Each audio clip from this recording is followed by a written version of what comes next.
অবিবাহিত জেনাকারী, যেই ছেলে মেয়ে বিয়ে শাদী করেনি নাউজুবিল্লাহ, কিন্তু ব্যভিচার করেছে, সাক্ষী প্রমাণ সহ ধরা পড়েছে, সাক্ষী টাক্ষী নেই, একজন বলে দিল ধরে মারলেন, না না, এগুলো অনেক সময় গ্রামগঞ্জে বা অনেক জায়গায় হয়ে থাকে। উড়ো খবর দিয়ে অনেক সময় কারোর সাথে কারোর শত্রুতা থাকলে সুযোগটাকে ব্যবহার করে নেয়, এগুলো হারাম, এগুলো করা যাবে না। সামাজিক শাস্তি প্রশাসনিক কাজ, রাষ্ট্রের প্রশাসনের দায়িত্বশীল যারা, যাদেরকে অথরিটি দেওয়া হবে, তারাই শাস্তিগুলো কার্যকর করবে। সাধারণ মানুষেরা মিলে ঝুলে কোনো অপরাধীকে ধরে শাস্তি দেবেন, এটা ইসলামের বিধানে নেই। কারণ এভাবে চলতে থাকলে তখন মানুষ প্রতিশোধ পরায়ণ হয়ে যে অপরাধ করেনি তাকে ধরেও মারধর করবে, জুলুম করবে। কাজে এই রাস্তাটা ভুল রাস্তা।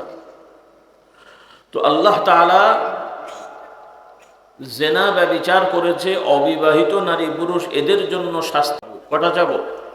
100টা যাব।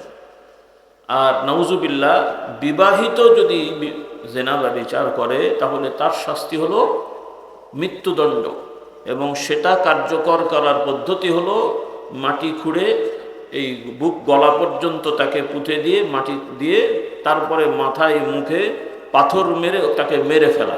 নাউজুবিল্লাহ, শুনতে হয়তো খুব খারাপ লাগছে, কিন্তু বিবাহিত নারী পুরুষ, শুধু নারী না পুরুষও, বিবাহিত নারী পুরুষ জেনা করা মানে এটা খুবই ভয়ঙ্কর অপরাধ। যদিও আমাদের সমাজে এগুলোর অত অপরাধ সেভাবে নাই, মুখে ছিচি ছেঁচা বললেও ও ভেতরে ভেতরে অনেক শয়তানি চলে, কি আছে না নাই? আল্লাহ এদেরকে বুঝদান করুন। এই জন্য আল্লাহ তাআলা, আল্লাহ নবী এটাকে এভাবে দিয়ে বলেছেন, কারণ এটা খুবই ভয়ঙ্কর একটা অপরাধ, কারণ এর সাথে অনেক বিষয় জড়িয়ে আছে সামাজিকভাবে। দেখেন, একই ব্যভিচার বিবাহিত করলে একরকম কঠিন শাস্তি দেওয়া হয়েছে, অবিবাহিত শাস্তিটাও কঠিন। অবিবাহিতর শাস্তিও কঠিন, তাকে 100টা চাবুক মারা, এবং তাকে সম্ভ্রান্ত পরিবারের মেয়ে বিয়ে না দেওয়া বা ছেলে বিয়ে না দেওয়া, আবার তাকে জেলখানায় রাখা অথবা এলাকা থেকে বিতাড়িত রাখা 1 বছর বা এরকম কথাও আছে।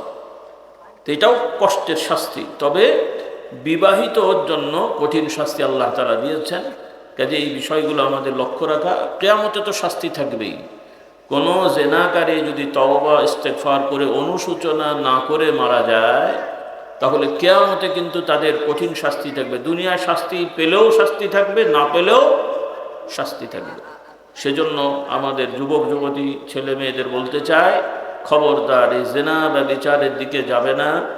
এবং বাবা মা, অভিভাবকেরা ছেলে মেয়ে বড় হলে তাড়াতাড়ি বিয়ে শাদীর ব্যবস্থা করবেন এবং বিবাহ শাদীকে সহজ করবেন।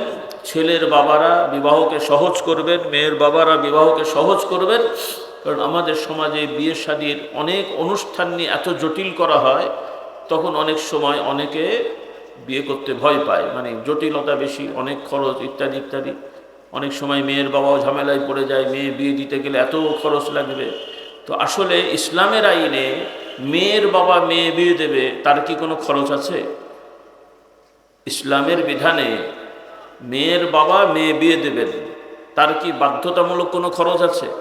সে চাইলে করবে, না চাইলে কিছুই নাই। কিন্তু ছেলের বাবার খরচ আছে, কারণ দেনমোহর দেওয়া বা ছেলের খরচ আছে, বাবা দিক বা সেদিক দেনমোহর দিতে হয়।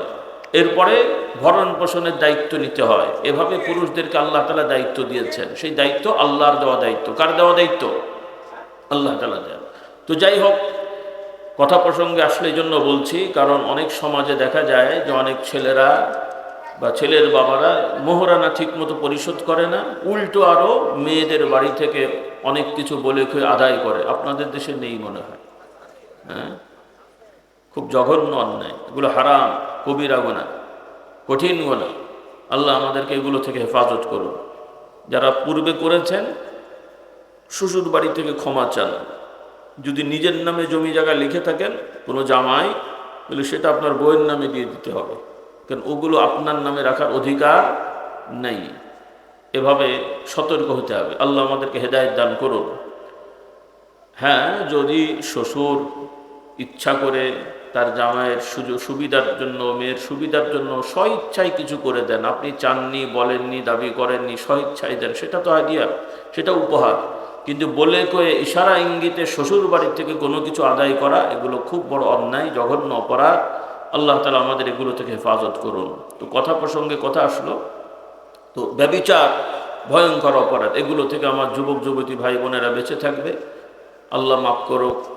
আমার বয়স্করা যারা আছেন বিবাহিত, খবরদার কোনো নারী পুরুষ পর বেগানা নারী পুরুষের দিকে ফিরেও তাকানো যাবে না। কারণ ইদানিং এই যে ভয়ঙ্কর একটা বিষয় আমাদের কাছে থাকে, মোবাইল, হ্যাঁ, ফেসবুকের আইডি, বহু লোক দেখা যায় যে তারা বয়স্ক মানুষ, আমার কাছে তথ্য আছে কোনো এক বেচারার বয়স প্রায় 65-70-এর কাছে, তার বিরুদ্ধেও নালিশ এসছে যে সে অন্য মহিলার সাথে ফেসবুকে আড্ডা মারে। নাউজুবিল্লাহ পড়ে কি এক বিপদরে বলেন দেখি। বুড়ো, কয়দিন পরে কবরে যাবে, এখনো পর্যন্ত হুঁশ জ্ঞান হয়নি, এমন কথাও আসে। তাহলে কত ভয়ঙ্কর সমস্যা দেখেন। আল্লাহ তাআলা আমাদের হেদায়েত দান করুন। তো কথা প্রসঙ্গে আসলো, তো বলতে চাচ্ছিলাম বাচ্চাদেরকে মারধর করা অকারণে, মানে এই ছোটোখাটো ভুল ভ্রান্তির জন্য, এগুলো ঠিক না। আপনারা বোঝাবেন, একটু ভয় ভীতি দেখাবেন, কিন্তু মেরে ধরে গায়ে দাগ পড়ে যাবে, ফেটে যাবে, কেটে যাবে, আহত হবে, হাসপাতালে নিতে হবে, এই ধরনের মারধর হারাম। এই ধরনের মারধর হারাম। বিশেষ করে নাবালক শিশু, সাবালকই হয়নি, নামাজ না পড়লেও এভাবে মারার কথা বলা হয়নি, ভয় দেখানোর জন্য একটু মারতে বলা হয়েছে। সেটাও তো পড়ে রাসূলুল্লাহ সাল্লাল্লাহু আলাইহি ওয়াসাল্লাম শিক্ষা দিয়েছেন আমাদের বাচ্চাদের বয়সে, মেয়ে হোক আর ছেলে হোক, যখন 7 হয় তখন থেকেই তাদেরকে নামাজ, ঈমান, আকীদা শেখানো শুরু করতে হয়। 7 থেকে 10 বছর, কয় বছর হয়? 4 বছর পূর্ণ প্রায়, 7, 8, 9, 10, এই 4টা বছর যদি ছেলে মেয়ের পেছনে বাবা মা লেগে থাকে এবং আশপাশের হুজুরও লাগিয়ে দেয় বুঝিয়ে শুনিয়ে নামাজ, ঈমান, আকীদা শেখানো, 100টা এরকম বাচ্চাকে যদি মেনটেন করা হয়, আশা করা যায় 95টাই বা 90টাই ঠিকঠাক মতো কথা শুনবে। 2-4-5টা তো ওই বাঁকা থাকবেই। ওই 2-4-5টাকে তখন হয়তো একটু বেত দিয়ে বা চাবুক দিয়ে একটু ভয় ভীতি দেখানো, তাও হচ্ছে এই পায়ের নিচে, কোমরের নিচে একটু মারধর করা, যাতে কেটে যাবে না, ফেটে যাবে না, একটু ভয় ভীতি দেখানো। কিন্তু আমরা ঈমান আকীদা শেখার জন্য খুব একটা কি বলে এটাকে শাসন আমরা দেখতে পাই না, বরং দুনিয়াবি পড়াশোনার জন্য অনেক সময় মেরে আহতও করে দেওয়া হয়। আছে না নাই? এগুলো খুব বড় আমাদের ভয়ঙ্কর বিষয়। এজন্য আমার অনুরোধ থাকবে আপনারা, কারণ বেশিরভাগ মানুষের যেটা আমরা খেয়াল করেছি, তারা উদাসীন, তারা বলে হ্যাঁ সবই ভালো, ছেলে মেয়ে বড় হোক, ইনশাল্লাহ সব ভালো হয়ে যাবে। কিন্তু বড় হবেন মানে কি? ওনাদের কাছে বড় হওয়া মানে বিয়ে শাদী করে ছেলে মেয়ের বাবা হবে, তখন নামাজ শিখবে নাকি? বাপসাব এরকম আর কি। আল্লাহ আমাদের হেদায়েত দান করুন। কারণ আমি আগেই বলেছি, আমাদের সন্তানেরা সাবালক সাবালিকা হওয়ার আগে যদি তারা ঈমান আকীদা না শেখায়, আর তারা এই বয়সেও যদি ঈমান আকীদা না শেখে, আল্লাহ না করুক এই বয়সে যদি তারা মারা যায়, দেখা গেল ঈমান হারা হয়ে মারা গেল, কবিরা গুনাহ করে মারা গেল, বেনামাজি হয়ে মারা গেল, এই অবস্থায় মারা গেলে আল্লাহ মাফ করুন তাদের ঠিকানা হবে জাহান্নাম। কাজে আমরা চাই আমাদের সন্তানেরা জাহান্নামী হোক? আমরা কেউ চাইব জাহান্নামী হোক? তাহলে যে বাবা মার অবহেলার কারণে সন্তানেরা জাহান্নামী হবে, তারা মূলত তাদের সন্তানের হিতাকাঙ্ক্ষী না, বন্ধু না, উপকারী না, বরং এরাই বড় শত্রু। ইউরোপ, আমেরিকা, ভারত আপনার শত্রু না, আপনার সন্তানের শত্রু আপনি নিজেই।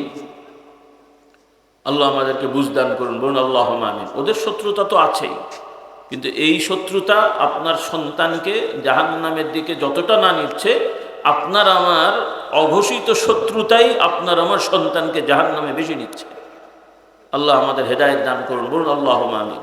এজন্য এগুলোতে কোনো রকমের অবহেলা যাতে না হয়। তবে হ্যাঁ, আপনারা শেখানোর ক্ষেত্রে পদ্ধতিটা ইসলাম শেখাবেন, ফরজ দিয়ে শুরু করবেন। একটা 7 বছরের বাচ্চা, তাকে নামাজ শেখাতে যে যদি প্রথম দিনেই জোহরের 12 রাকাত শেখান, 8 রাকাত শেখান, 10 রাকাত শেখান, এটা ভুল হবে। তাকে রাকাতের সংখ্যা বলেন, কিন্তু শুরু করেন 4 দিয়ে। শুরু করবেন কত? বাবা জোহরের নামাজ হচ্ছে সব পড়লে 10 রাকাত কি 12 রাকাত হয়, 4 রাকাত তোমার সুন্নত অথবা 2 রাকাত সুন্নত, 2টা সুন্নতি পড়া যায়, এরপরে 4 রাকাত ফরজ, তারপরে 2 রাকাত সুন্নত বা আরও 2 রাকাত নফল, এটা হলো বাবা সব থেকে ভালো হয়। আর তুমি অত না পারলে অন্তত 4 দিয়ে শুরু করো। হ্যাঁ, দেখা যাবে যে সুন্দরভাবে বললে এক পর্যায়ে ও আগ্রহ পাবে, বলে আমি সবটাই করবো। অনেক বাচ্চা কিন্তু এরকম আছে না নেই? অনেক সময় দেখবেন ছোট বাচ্চা তারাবি শুরু হয়ে গেলে বলবে আমি সব পড়বো।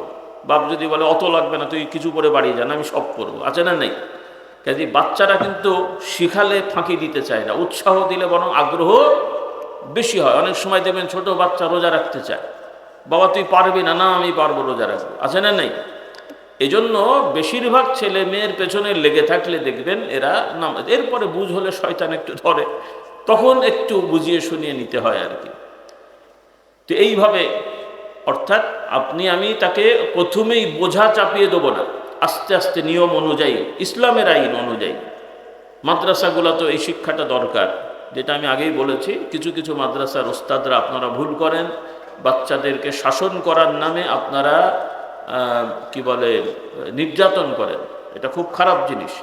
কাজেই কোনো মাদ্রাসার ওস্তাদ বা কোনো মুস্তাদি, মাদ্রাসা বলে কথা না, শিক্ষকেরা আপনার শিক্ষার্থী ছাত্রদের প্রতি অবিচার করবেন না, শাস্তি দিয়ে শাস্তির নামে তাদেরকে নির্যাতন করবেন না।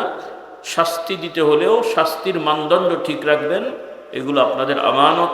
আল্লাহ তাআলা আমাদেরকে এভাবে আমল করা তৌফিক দান করুন। আল্লাহুম্মা আমিন।